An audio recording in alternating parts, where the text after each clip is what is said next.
This is Healthcare's Missing Logic podcast, episode 122. Today, our special guest is Dr. Liz Madigan, and we talk about the importance of healthy work environments in academia and practice. So stay tuned.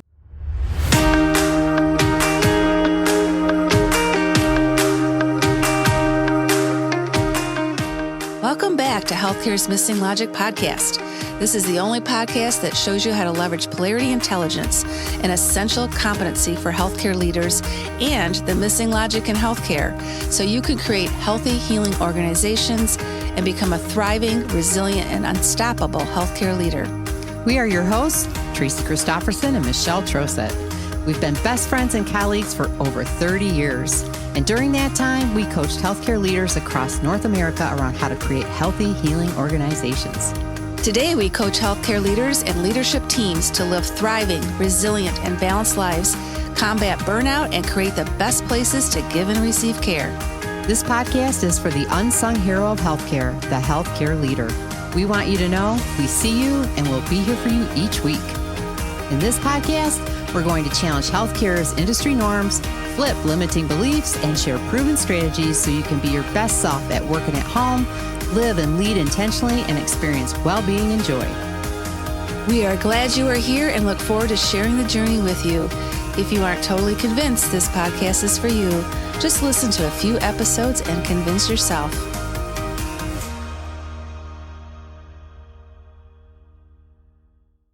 Well, hello, everybody. It's Healthcare's Missing Logic podcast, and you're talking to Tracy. And you're talking to Michelle. You're talking to both of us. Yeah, well, we're talking. They're not. You're listening. You're listening to Tracy and Michelle, right? So true. So true. You know, so much fun. So much fun. Yeah. Well, and we just wrapped up an awesome podcast interview, both talking and listening with Dr. Liz Madigan, the CEO of Sigma, and what a phenomenal lady she is. Yeah, she has such a great spirit. You know, I just really enjoyed our time with her. And she shared some really great examples of what's happening out there in both academia and practice when it comes to establishing healthy work environments. So it was really good to hear the work that's going on. And, you know, it's so needed right now, right? Yeah, it's so needed. So we're going to be talking about how Sigma has awards for both academia and practice when it comes to establishing healthy work environments. And before we kind of get into more about the interview, we also wanted to do a shout out because this episode is going to be airing in November of 2021. And Sigma will have announced by now the winner of the Helen Henry Excellence in Interprofessional Care Award, which is an award in our mentor, Bonnie Wizork's mother's name, and it has to do with interprofessional care. And we're so excited that it was awarded to the Tracheostomy Thursday team at New York Presbyterian Hospital. Of course, as a nurse and a respiratory therapist, Tracy and I couldn't be more excited. Yeah. So shout out to that team and all of the work you did to come together in an interprofessional way to care for those patients during the pandemic. Yeah. Congratulations. Yeah. So you will hear in our interview with Liz just why Sigma thinks this topic about healthy work environments is so important. And she's got some great tips and just really a lot of awareness of what's happening right now and some great advice of where we need to go forward in changing the way things have been and taking advantage and leveraging the pandemic. Yeah. It was a really great interview. Can't wait for you to listen. Yeah. So let me introduce you to Liz, and then we'll be on to our interview. So Liz Madigan is the Chief Executive Officer of Sigma Theta Tau International Honor Society of Nursing. She assumed the position in November 2017 following a 21-year period as a tenured professor at the Francis Payne Bolton School of Nursing, Case Western Reserve University in Cleveland, Ohio. Her clinical background and her program of research focused on home health care. During this time at Case Western, she led the global health initiatives for the School of Nursing, including and leading the WHO and PAHO Collaborating Center for Home Care Nursing. She has provided consultation in multiple countries for home care and aging care in the community. In 2021, she was recognized as one of the top 100 women in global health for the Year of the Nurse and Midwife. She's a graduate from Wright State University in Dayton, Ohio, the Ohio State University, and Case Western Reserve, and a fellow in the American Academy of Nursing. She's also a fellow at the Royal College of Surgeons of Ireland and a proud member of Sigma Theta Tau International Honor Society of Nursing. So without further ado, here is our interview with Liz. Well, welcome, Liz. We are so excited to have you as a guest on Healthcare's Missing Logic podcast. It's delightful to be with you both. Yeah, it's wonderful to have you. So we know that you are quite the global leader, and Tracy and I have inquiring minds. We want to know, of all the places you've been to in the world, Liz, what is your favorite place and why? You know, it's really hard to decide because every place I go, I find something I like. I've never been anywhere where I'm like, well, I don't like anything about this place. I think the thing that strikes me is, and because I travel for not just for work, but I also travel for pleasure. And so what strikes me every time is how kind people are in so many parts of the world. And so even though there may be tensions, global tensions between governments, the people, and especially nurses, right, we're all nurses first, and then we're citizens of our country many times second. And so the nursing piece is what really makes it most heartwarming because we have so much in common. Oh, that's great. That's great. Well, Tracy and I have been very blessed because we also have traveled the world speaking and for fun. And we have had the great privilege to be speakers at Sigma's Research Congress, which is a very international conference. So we've been to Singapore, we've been, domestically Hawaii together. And so I was reminiscing on what was our favorite research congress. And I think Tracy and I agree. It was when we went to Vienna. Wouldn't you say, Tracy? Oh yeah. And you took my words because I was going to say everybody was so kind. They were just so nice and so easy to be with. And we met people from all over the world. I mean, it was really fascinating. It was really great. And that was just a fun conference. We brought our husbands with us. And I think their greatest joy was finding Europe's oldest bar, the Budweiser. And we went on a river trip together. But I also was thinking, Tracy and I, Liz, way back then, I can't remember what year that was in, we actually did a presentation using a treasure map on healthy work cultures and the importance of evidence-based interprofessional care. So we've carried that with us since. And of course, that's going to be something we talk to you about today. Yeah. Well, and healthy work environment has been a topic of interest for a long time, right? Now it's even more important. Yes. Yeah, absolutely. Oh, yes. It is. So, we do know that Sigma has many conferences, and you bring such rich scientific and healing content to the healthcare world. And we're very excited about your upcoming conference, which is going to be March 24th and 25th, Creating Healthy Work Environments. It's going to be in Washington, D.C. this time.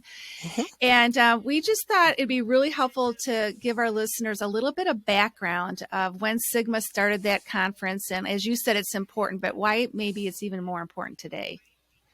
Well, and that the conference started, and it was an every other year conference. And so, and everything's sort of a blur, of course, because of the pandemic. We were supposed to do it in, no, that's right. We did 21 and then we did 19. So 19 was in person, 21 was virtual. And then before that, we were in New Orleans. We were in New Orleans in 2019. It was really the third time we had done it in 2019. So it's a relatively new event for us. What initiated it was really discussion about trying to really support our members. And our members come from clinical and academic settings. I think that's a misconception many people have, is they think many of our members are in academic settings because our chapters up until now have been based in academic settings. There's this misconception that it's all academics, and that's really not the case. We have a lot of clinical members who are in clinical positions. And so we were looking for something that we had heard from our members, both in the clinical and the academic settings. And we thought, well, let's give this a try. And so it actually has turned out to be such a success that we're now making it an annual conference. So it's going to be in DC, as you said, in 22, and then in 23, we're scheduled to be in Austin, Texas. So because it tends to be a conference that is in the global north's sort of early spring, we tend to go someplace south because we don't want to go someplace that's going to have a lot of snow and be hard to get to. So Good planning. Oh, yeah. So you always have to know Exactly. what your environment is, don't you? Hey, that's what we're talking about, environment. So it makes sense. Well, and Austin is one of my favorite cities, so we'll maybe have to see about getting there ourselves, Tracy. Yeah, I know. I've never been there. I can't wait to go. So good excuse, right? Good reason to go there. Well, let's talk a little bit about the need for healthy work environments. And let's start with academia. And so, Liz, what's been your personal experience about the need for a healthy work environment in academia? Why is it so important? Well, I was in an academic position for 21 years before I came to Sigma. And so I was a faculty member for those 21 years. I was actually, before that, I spent 4 years as a doctoral student. So I had about 25 years of experience in academia. And like other work settings, academia has its own sorts of incivility. Microaggressions. Some of the same things that you see happen in clinical settings happen in academic settings, but for different reasons. Especially when you get to some of the universities and colleges that have world experts on the faculty. It can be very easy to lose sight of the fact that, I would sit in meetings and somebody would say, I'm a world expert, and everybody around the table could say the same thing legitimately, right? So I think what it does is that you have to think about yourself in an academic setting as being among a group of colleagues. And I think we're increasingly seeing this, especially with our sort of early career professors, right? Because they're recognizing they need to be treated like colleagues, even though they're brand new. And so I think that's the piece. Dr. Cindy Clark has done some great work on academic settings and incivility and bullying. And so we are always pleased to have Cindy involved in our conferences because she really has some insight into that. And, I saw it and experienced it myself. And it's disheartening. It's demoralizing. I think it's, in the same way that it is in the clinical setting, it impacts people's self-confidence and their self-efficacy. How they see themselves professionally. So it has impacts that are just as damaging as what you see in the clinical setting. Where do you think that stems from? Like, where does that start in academia? Like, what's the birth of it? Like, I do, but I wish I had an answer, but I don't. I don't know what's behind it.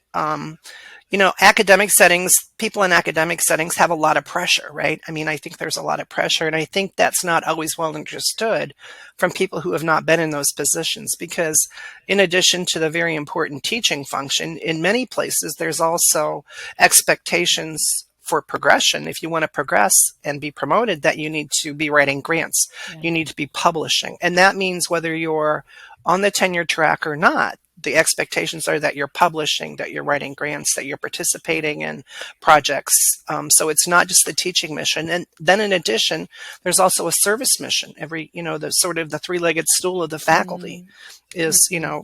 research/scholarship, teaching, and service.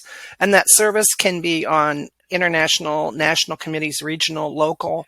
It can be at the university level. In some places, you need to have some of both. So there's a lot of things that need to go on when you're an academic. It's not just the teaching. Yeah. And would you say it's a competitive environment? I think it depends on where you are. I think some are more so than others. A lot of times the competition is not within your own university, your own school. It's with people who are in other places who are in the same area you are, and you're competing for a limited pot of, like, research funds, for example, right? So it tends to be competitive, not within, but between schools. Yeah. I could see that. And then now we've also got the clinical practice setting, right? And so what kind of personal experience maybe have you had there? And what would you say really is kind of drawing us into this healthy work environment? What's the why? Well, behind it? my clinical practice for most of my career was in home health. So, talk about the original independent folks, right? I mean, Yes. out doing home visits, didn't see each other a lot in the office. So for home health, especially at the time I was doing it, seeing each other in the office was a treat because most of the time you communicated, with voicemails, and so you didn't really get to see each other in the office.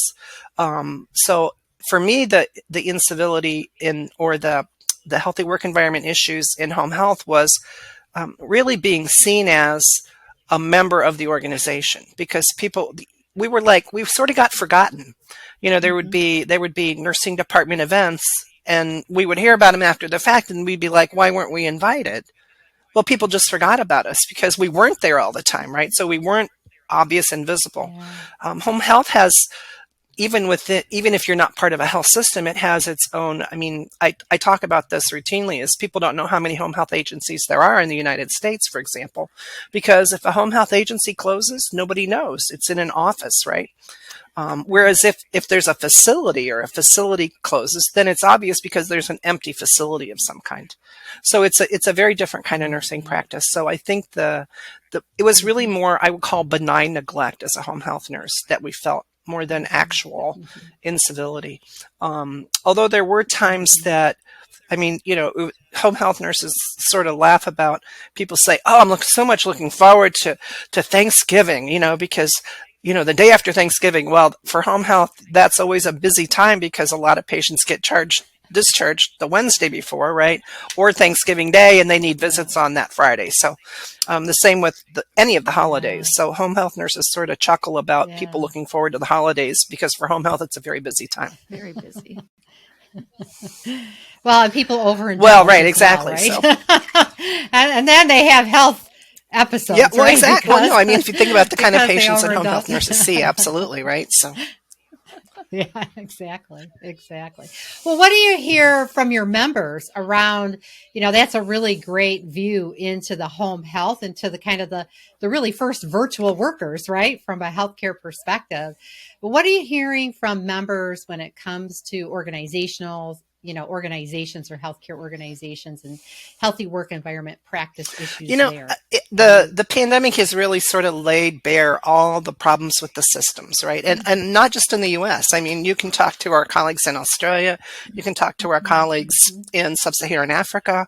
I mean, any place. We've all been impacted, right? And so I think what you would hear and what we do here is that in all of these places, the nurses want to be recognized for what they're doing, right? They need support.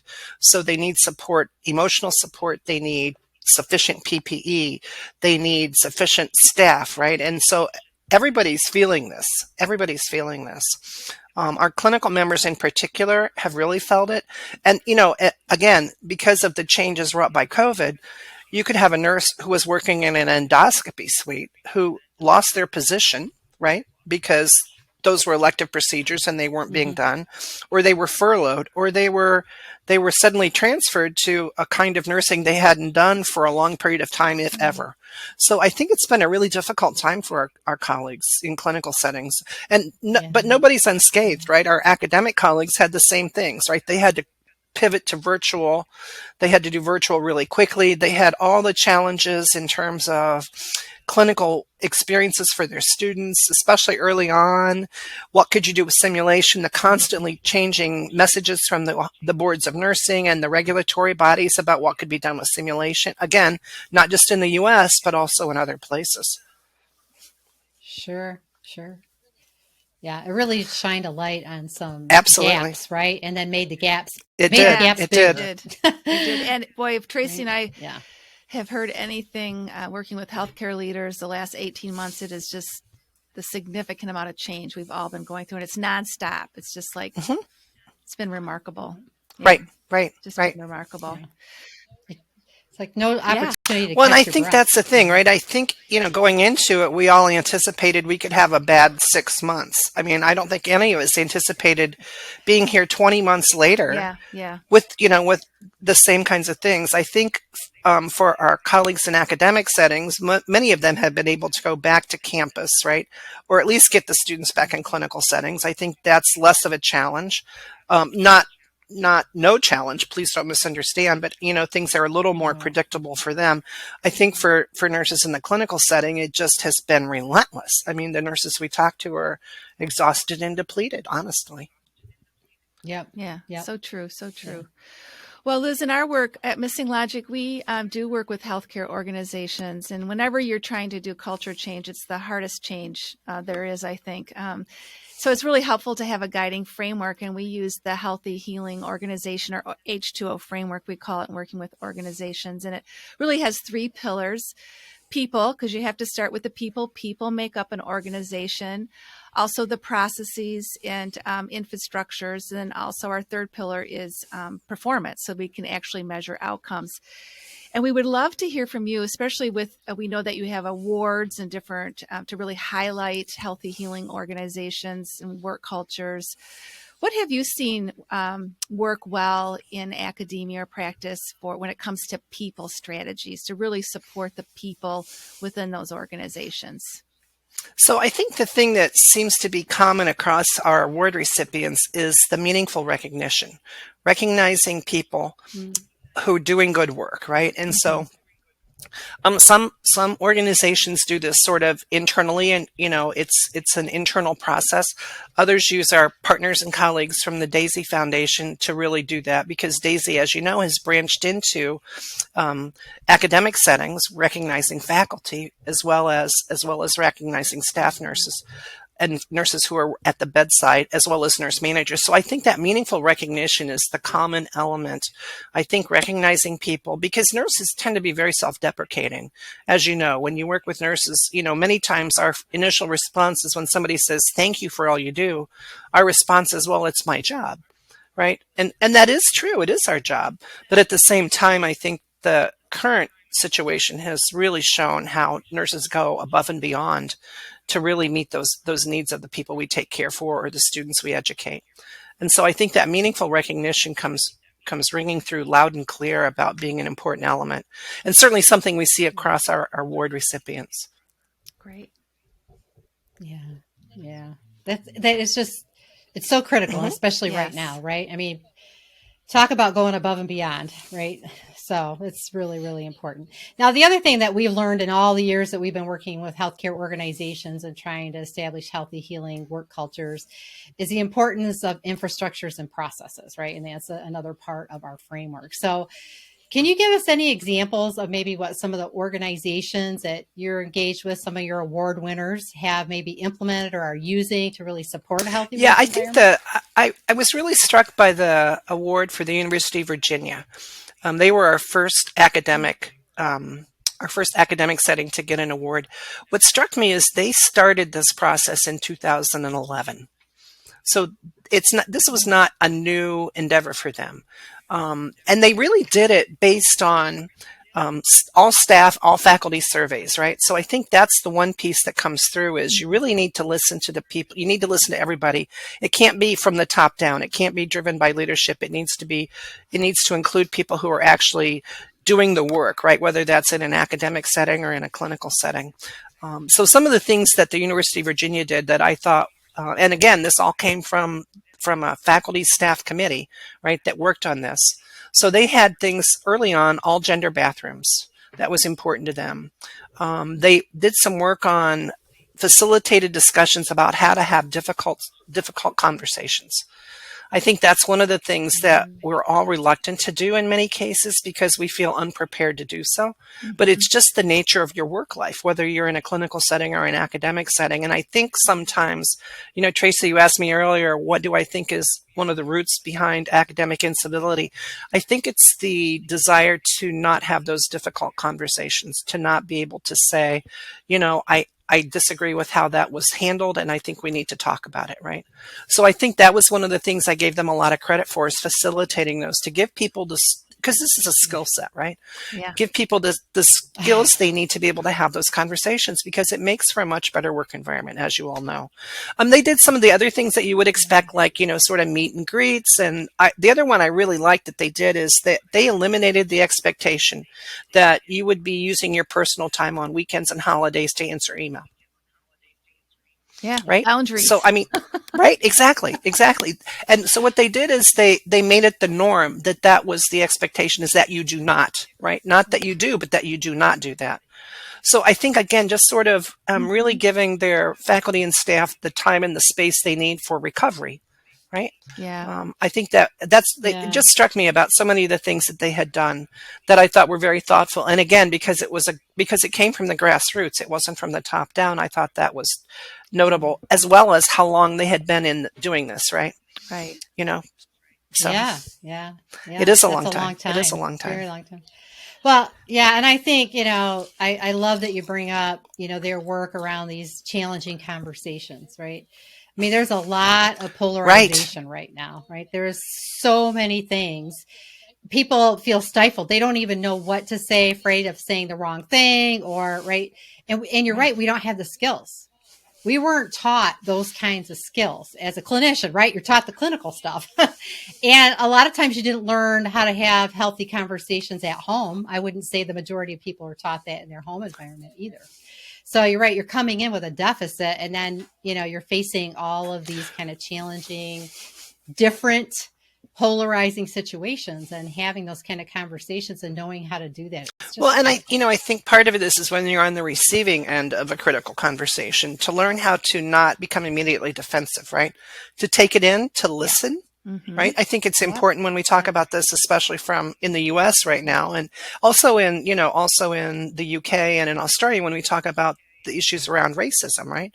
I mean, I think this is where we need to learn to listen, when somebody gives you feedback, to sort of take that in and listen, and not to defend yourself, to just sort of, be in the moment and listen to that. Right. And again, I think you have to practice that.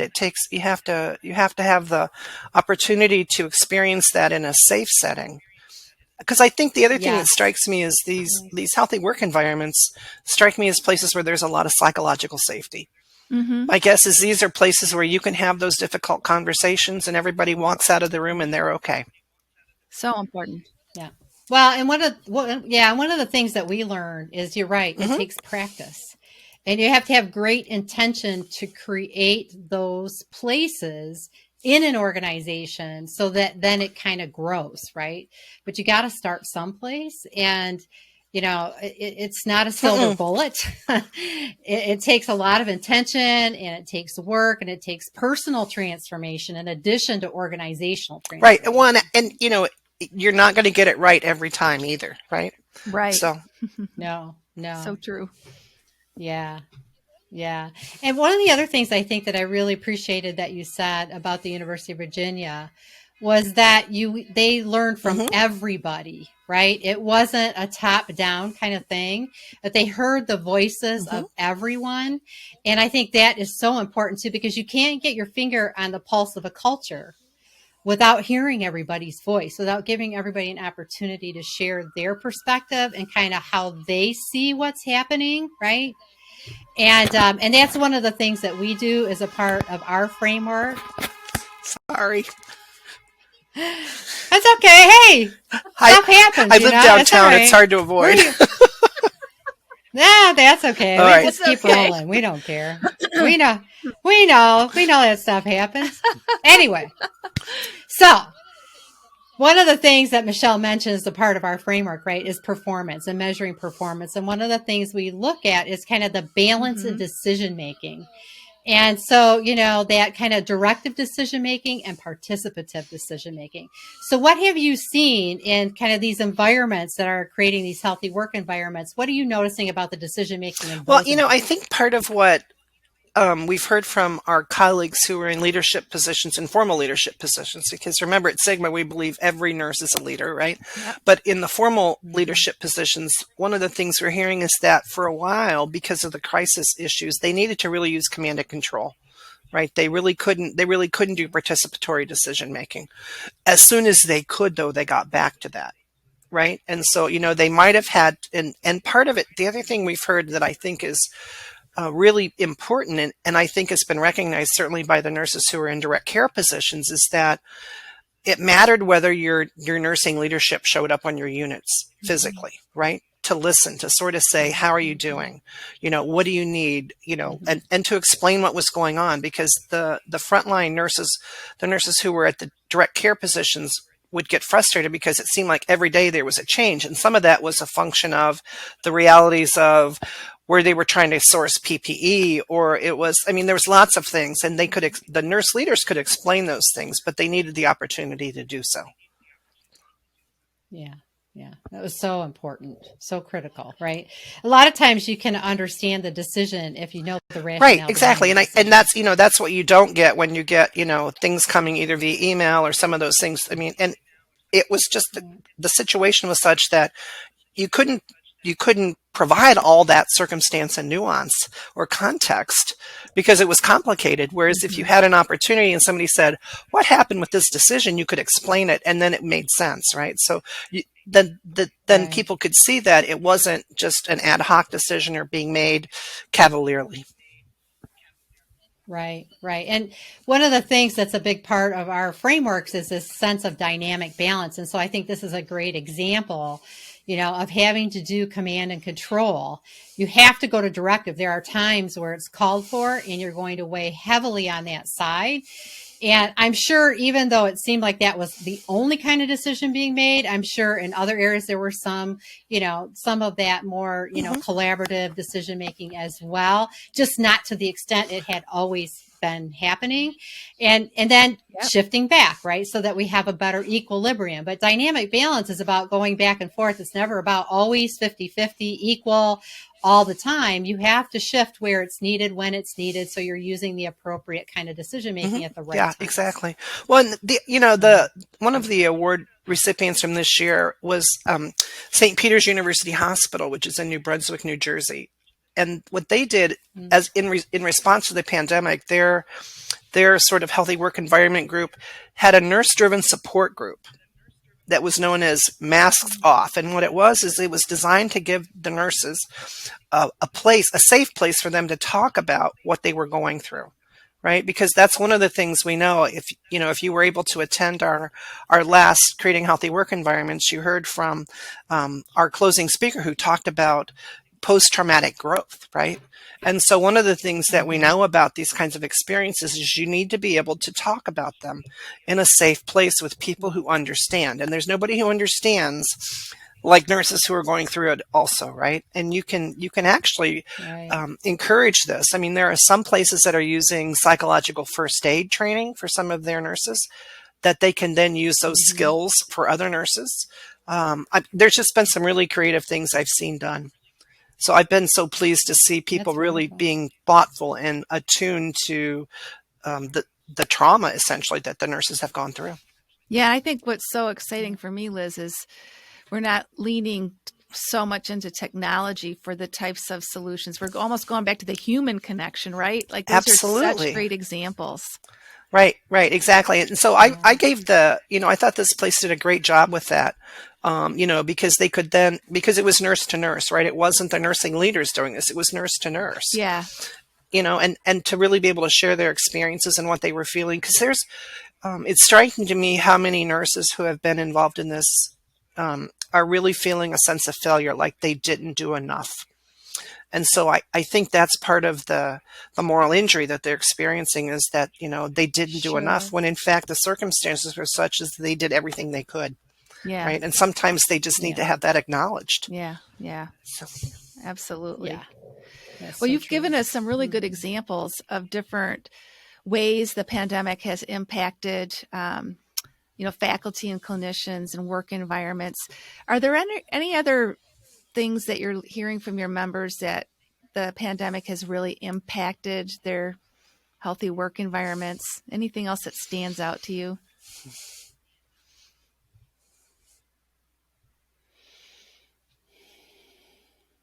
I think there's a desire, and I don't know that I have quite the right words yet, but there's a desire that we use this crisis as a way to make things better, that we can't just go back to the way we did things before, that if we do, it's on us, right? It's on us. This is our opportunity to really take take the bull by the horns and say, we can't keep going this way. It clearly doesn't work. It wasn't working before.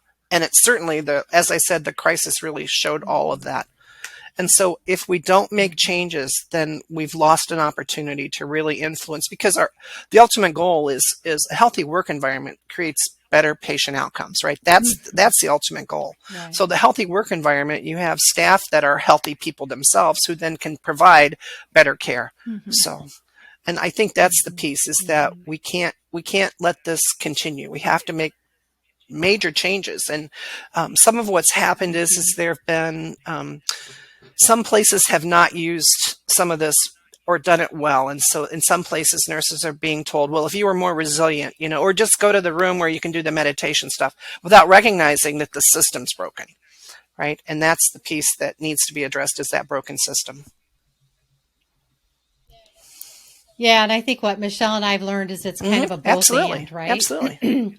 Because you could fix the system, but there's a personal part to this that you have to own your own health, because nobody can do the push-ups for exactly. you. Right? Nobody can help you find that place of calm or do the things that are going to help you heal individually. You have to do that. But at the same time, it's not their right. No, that's burden exactly alone, right. That's exactly right.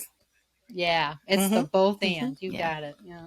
Well, I really appreciate you bringing that forward, Liz, about we can't go back to the way things were. I think all of us as leaders are being called to really step up and step into the opportunity in front of us. And again, to what you said earlier, healthy work environments are more important now than ever. So whatever we can do to really help not only create them, but sustain them over time will be really important for all of us. So and from Sigma's perspective, one of the things we're trying to do is to figure out, from an evidence perspective, what's the evidence say that is the most important piece? We don't know that yet, right? I mean, this is still a relatively new body of research. And so that's part of why we started with the awards, is because we think that people have things to learn from the award recipients about what they did and what they learned, and because every one of them can tell you about things they tried that didn't work too, right? And so I think that's the piece. I certainly there's good evidence for the individual on things like mindfulness and meditation, but at the same time, from a healthy work environment perspective, do some things have more meaning, or are some things more impactful than others? And I think that's what we don't know yet. Yeah, great point. Yeah. Well, with the conference coming up here in March of 2022, what are you most excited about the next one?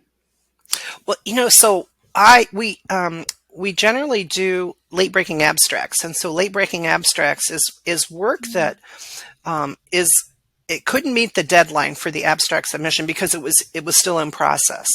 And because of the COVID crisis, I think we're going to see a lot more late breaking abstracts with really good information about sort of what worked, right? There have been we've had some great webinars that we've done with some of our colleagues about different things. And so some of it's writing, some of it's art. I mean, part of what I like about this conference is it's the one that has the best balance between academic and clinical audiences, but it also has the other kinds of things. So if you were with us in New Orleans, you saw that we had therapy dogs come in. It would usually be called wine and sip, where you do painting things, but we didn't have the wine. We just had the paint.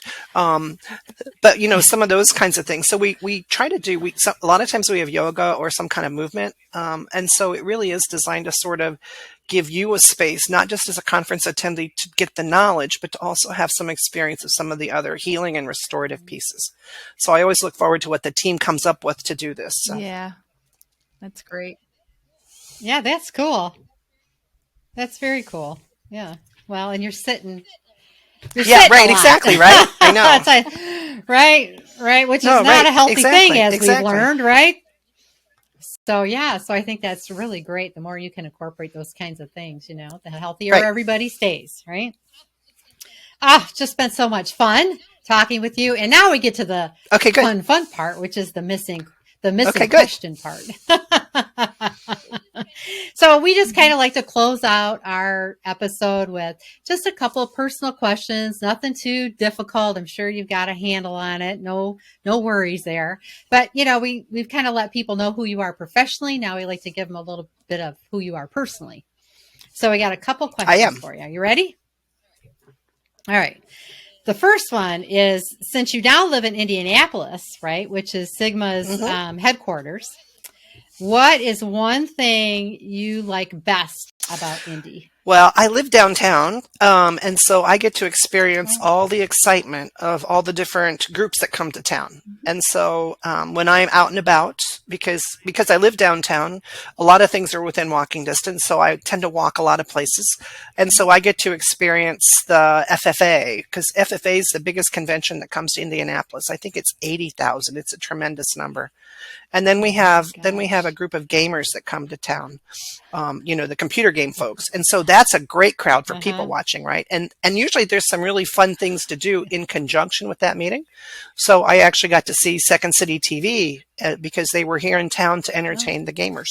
So yeah, I mean, I get a lot of those kinds of secondary benefits from being in Indianapolis. Oh, that's really cool. That's cool. Take advantage, right? What comes to you? Yeah, good for you. And I think I would like downtown living. I know I would. It sounds like fun. Yeah. I'll have to try that. Put that on my list of 101 wishes. All right, here's another toughie for you. What's your favorite holiday and why? I like Thanksgiving. I like the food, and I like the fact that there's no gifts. Oh. Right? Because gifts are pressure, right? So my children are young adults, and I'm like, they're getting increasingly hard to buy for. Now they would tell you that I've always been hard to buy for. So it's those kinds of. I think the fact that there's no gifts, there's no pressure. Plus, I love the food. Yeah, food is awesome, isn't it? I know. That's my husband's favorite. For the same reasons. For the same reasons. He doesn't have to worry about buying anybody anything, and he loves the food. So. Oh, that's so funny. I knew you were going to say that too. I thought she's going to say Thanksgiving, and you did. Yeah, exactly. I'm predictable. I could have said St. Patrick's Day, because my last name is Irish, right? So I could have said St. Patrick's Day. So. Yeah. That's right. Yeah. Well, Liz, our wrap-up question is, as you know, we do work with Polarity Intelligence, and we're really bringing a both-and mindset to leaders across the world. And one thing about Polarities is that you naturally prefer one pole over the other. And so I'm going to share with you a polarity, and you don't have to think too hard about it, but tell us where you naturally lean. Okay. Productivity and relationships. I would say in this job, relationships. When I was in a faculty position, relationships were certainly important, but productivity was a greater. I mean, it's how you were able to progress, right? Whereas in this job, it's all about relationships. And I think the misconception about doing work at the global level is that that's less important, when in fact it's more important. Yeah. Well, you're very good at it. Oh, yeah. Oh, thank you. And certainly Sigma's still producing an awful lot of things and conferences and journals. Yeah, exactly. As an organization, I think that we have a lot, and people don't realize everything we do. So it's a busy organization. Yeah. Well, we feel blessed to have some of your time today to my pleasure. Share with our listeners about healthy work environments. And we certainly have a lot of alignment with you. And you just brought so many great examples today, and I think just helped us, come together with you to raise the awareness of how important this is. So we are very grateful for you being here. Yeah, I think I think it's even more important now, right? Because we have a lot of healing to do as a profession around the world. There's a lot of healing that needs to happen, and the only way we're going to do it is by helping each other. Yeah. Right. Yeah. Mm-hmm. Yeah. Nobody's in it alone. That's for sure, right? Yep. Yeah, and we won't get through it alone either. It takes all of us. So thank you so much for bringing all of these incredible examples and just your spirit. It's great to be with you both too. Great. Yeah. All right. So for all our listeners, this concludes another episode of Healthcare's Missing Logic podcast, and we'll see you next time. Take care, stay healthy and safe.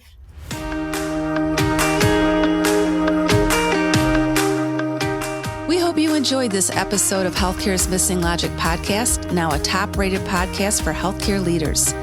Please share this podcast with other healthcare leaders and anyone else you think would benefit.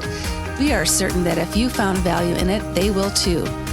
If you haven't already done so, please hit that subscribe button so you don't miss any episodes. And also, it would mean the world to us if you took a quick moment to leave a rating and review on Apple Podcasts, Stitcher, or your favorite podcast player. It helps to get the word out about our podcast and incredible guests. Be sure to subscribe to our YouTube channel if you want to watch our podcasts. You can also follow us on our Missing Logic social media channels, LinkedIn, Instagram, Facebook, and Twitter. Until next time.